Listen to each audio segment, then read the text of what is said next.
There are fears more deadly tsunamis could strike Indonesia in the coming days, as one of the world's most infamous volcanic islands, responsible for the weekend tragedy, continues to erupt. More than 350 people have died from the tsunami, which crashed into the Sunda Strait on Saturday at night and without warning. Indonesian pop band 17 was dragged into the sea as they played. 2 days later, residents are still trying to come to terms with the devastation left behind. Many are now homeless. I'm afraid. I've asked my son-in-law to check on our house, but I haven't been home in the last 2 days. Efforts to collect hundreds of bodies and save the injured have been stepped up. We've been receiving referral cases from hospitals in the area, so now we have 42 patients, all of whom need to be handled by specialists. The Red Cross is also deploying 22 water trucks. And then, of course, as you can imagine, we know that hundreds of people have sustained injuries from this disaster.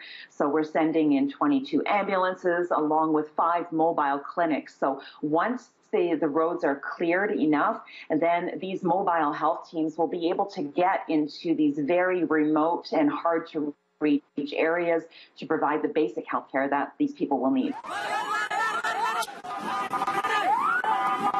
Terrified survivors described fleeing for their lives as homes and hotels were ripped from their foundations in a matter of seconds. I'm too traumatized. Last night we were just getting our supplies ready for fishing when a huge wave suddenly came.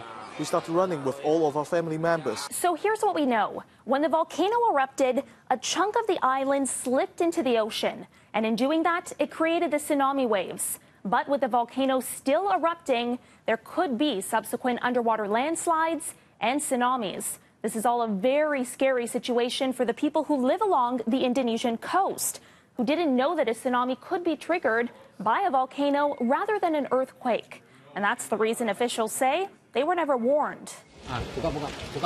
Indonesia's president visited some of the hardest hit areas today and said an alert system was needed. Some systems do exist. For example, around the volcano in Stromboli in Italy, they have a wave buoy system, which when it receives unusual waves, tsunami-type waves, it alerts the local villages. And the problem we have is that it won't give people that much of a warning, but in any situation, even a few tens of seconds warning might get some people to higher ground and might reduce the fatalities.